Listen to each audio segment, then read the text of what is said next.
The Cursed Book. More than 60 forbidden stories that YouTube wouldn't let the channel publish. Link in the comments. Buy it now.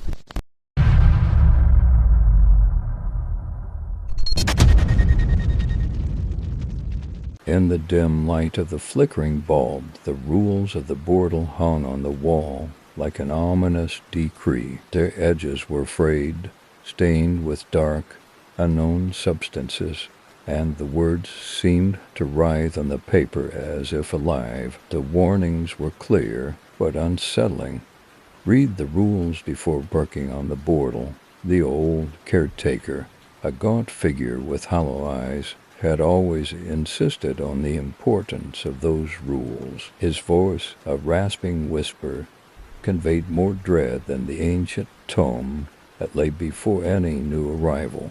"Don't break them," he'd say, "or the darkness will come for you." The bordel, a sprawling and decrepit mansion on the edge of town, had a reputation that preceded it. The townsfolk spoke in hushed tones about the eerie sounds that drifted from its rotting walls at night. Shadows danced where no light should reach, and a coldness settled over the land like a thick fog.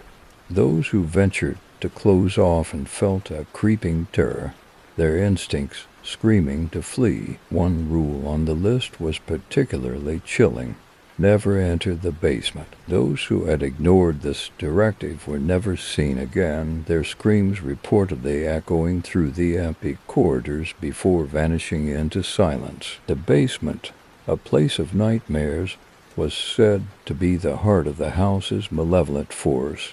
Another rule warned: do not make eye contact with the mirrors. The mirrors in the bordel were infamous for their disturbing reflections, showing not just the present, but glimpses of something far more sinister. Anyone who stared too long was said to lose themselves to the eyes that peered back from the glass. Visitors had often spoken of the feeling of being watched, a sensation that gnawed at the edges of their sanity. The rules explained this unsettling feeling as the work of the hunters, unseen entities that prowled the halls of the bordel, feeding off fear and despair. Breaking the rules was like offering oneself as a feast.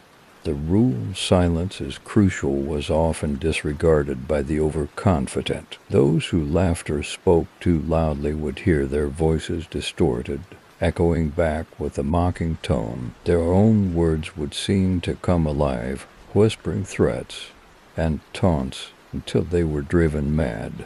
One of the most disturbing rules was about the clocks. Do not let the clocks strike midnight. The clocks in the bordel were notorious for their ability to alter time.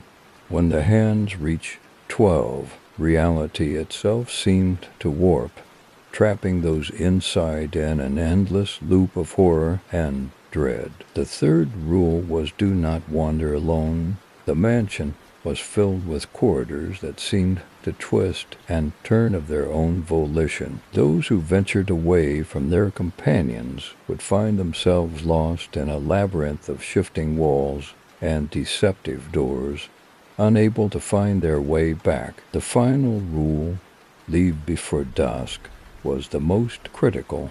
As the sun dipped below the horizon, the bordel's true nature revealed itself. The walls would groan and creak, and the house would seem to come alive, ensnaring anyone who stayed too long in its grip. Despite these explicit warnings, many ventured into the bordel, drawn by curiosity or a twisted sense of adventure. Their fates were sealed by their disregard for the rules, each becoming another chapter in the mansion's dark history. One by one, the house claimed them, their names added to the grim list of those who had come before. The rules, now more than just words on a page, became a grim testament to the horrors that awaited those who ignored them. Each new visitor would feel the weight of the rules pressing upon them, a chilling reminder of the fate that awaited those who dared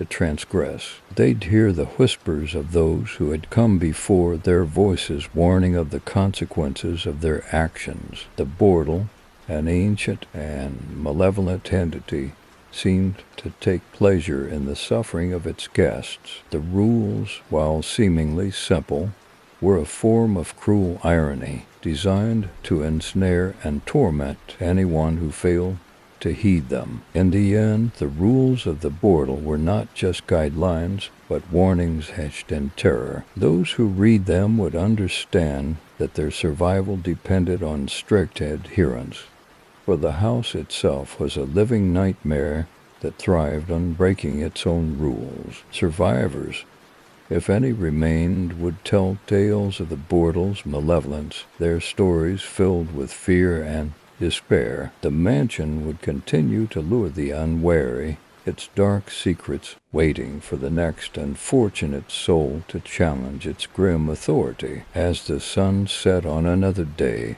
the Bordel stood silent and foreboding, its rules hanging like a grim sentinel over the threshold. The warnings would remain, an eternal reminder of the horrors that lurked within, ever ready to claim those who dared to ignore them. This passage should give you a taste of terror and unease related to the rules of the Bordel.